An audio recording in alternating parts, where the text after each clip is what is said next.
Bonjour à tous et bienvenue dans cette nouvelle série d'émissions consacrée aux femmes qui entreprennent, qui s'engagent et qui prennent leurs responsabilités. Pour entamer cette série de 10 émissions intitulée Leading Ladies, j'ai le plaisir d'accueillir une femme qui sait ce que entreprendre et s'engager veut dire, en la personne de Céline Frémaux, ministre bruxelloise de l'économie et de l'emploi, ainsi qu'Astrid Verkruyssen qui nous accompagnera durant cette série de 10 émissions et qui est consultante RH chez Acerta Consult. Astrid Verkruyssen, peut-être une première question sur la répartition homme-femme en termes d'engagement. Est-ce qu'on s'engage de la même manière quand on est un homme que quand on est une femme? Je dirais que de manière traditionnelle, les hommes et les femmes n'ont pas vraiment la même définition pour l'engagement.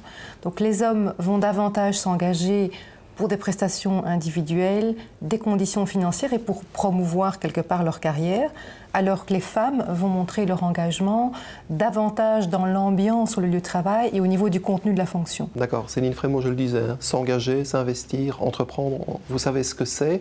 Quand est-ce que vous avez entamé cet engagement en politique? Je me suis engagée très jeune en politique, ça remonte à bientôt 20 ans, puisque j'ai commencé aux élections communales de 1994, j'avais tout juste 19 ans. Donc c'était un peu particulier, parce que c'était la première fois qu'il y avait des femmes aussi jeunes qui mettaient le pas dans l'arène politique, en tout cas locale. J'étais un peu un ovni. Et donc la question de l'engagement n'a pas transformé mon caractère ni ma personnalité. Je pense qu'il était inscrit engagement au départ. Ça ressemble à se lancer dans une activité entrepreneuriale, créer son entreprise. C'est la même chose, si vous n'aviez pas fait de la politique, vous seriez chef d'entreprise? Non, je ne pense pas que je serais chef d'entreprise aujourd'hui comme ça. J'ai eu effectivement un attachement très fort à la vie politique, je l'ai toujours aujourd'hui. Il y a des différences et il y a des similitudes. La question entrepreneuriale, elle est plus liée à une certaine action, et puis il y a des préalables. Je dirais il faut une excellente gestion, un bon plan financier. Je ne suis pas sûre qu'en politique, on ait une carrière aussi définie que, par exemple, les premiers mois de gestion d'entreprise. Il faut quand même des compétences, il faut quand même des compétences, ça c'est clair. Astrid Verkruyssen, ce niveau d'engagement, cette profondeur de l'engagement, elle est différente chez l'homme et la femme?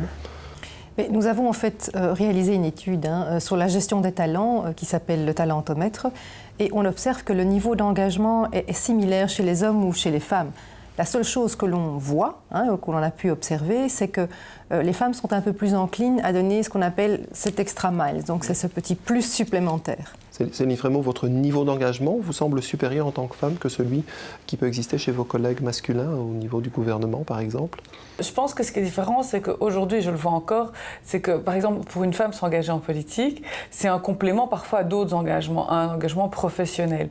Donc souvent, c'est la question de la gestion du temps que les femmes mettent en avant dans la question de l'engagement politique. Elles ont déjà une vie de famille, la plupart d'entre elles, elles ont une vie professionnelle, et la question, c'est toujours, est-ce que je vais me coller une vie politique en plus?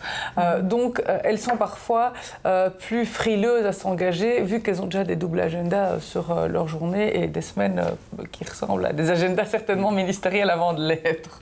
Avec l'expérience maintenant que vous avez, est-ce que vous regardez le monde entrepreneurial et notamment féminin dans votre sphère de compétences de manière différente? L'engagement que j'ai eu, il y a toujours un engagement par rapport à la question de l'égalité homme-femme. Sur la question de l'emploi des femmes et de la présence des femmes, notamment dans les sociétés, j'étais extrêmement attentive à la question. J'ai introduit des ordonnances, des textes sur la présence des femmes dans les conseils d'administration d'entreprises publiques à Bruxelles. Il y a des quotas obligatoires chez nous. Mais c'est vrai que j'ai toujours pensé qu'on se privait d'une partie des talents à ne pas mettre en avant l'entrepreneuriat au féminin. Et que beaucoup de femmes abandonnaient aussi la question de l'entrepreneuriat parce qu'elles ne se sentaient pas assez soutenues, parce qu'il y avait un regard social qui restait très différent sur les femmes chefs d'entreprise, parce qu'elles mettaient en risque souvent leur famille, surtout quand elles sont dans des situations de monoparentalité comme à Bruxelles.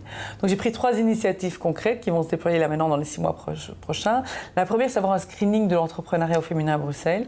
On n'a pas d'études, et il y en a une qui est en cours, pour définir le profil de la femme chef d'entreprise. C'est-à-dire, qui est-elle au-delà de ses tranches d'âge, de son parcours? Est-ce que la société lui appartient? Est-ce que c'est une société familiale? Ça appartient à son mari? Est-ce qu'elle n'est en fait que l'employée facialement de son mari? Très important à savoir pour savoir comment on peut les soutenir. Les mettre en réseau, fondamental, donc avoir un site d'entrepreneuriat au féminin qui sera monté dans les mois à venir. Et puis de trouver aussi, pour un certain nombre de femmes qui aimeraient bien entreprendre, mais qui ont plus de difficultés même sur le plan financier, moins d'autonomie, trouver un espace coworking pour ces femmes à Bruxelles. Parfait, toute une série de thématiques que nous aborderons durant ces 10 émissions, 9 maintenant. J'imagine que vous les suivrez avec beaucoup d'intérêt. Avec beaucoup de plaisir. Merci Astrid Verkruyssen, merci à vous de nous avoir suivis. Je vous retrouve très bientôt, la semaine prochaine, pour un nouveau numéro de Leading Ladies.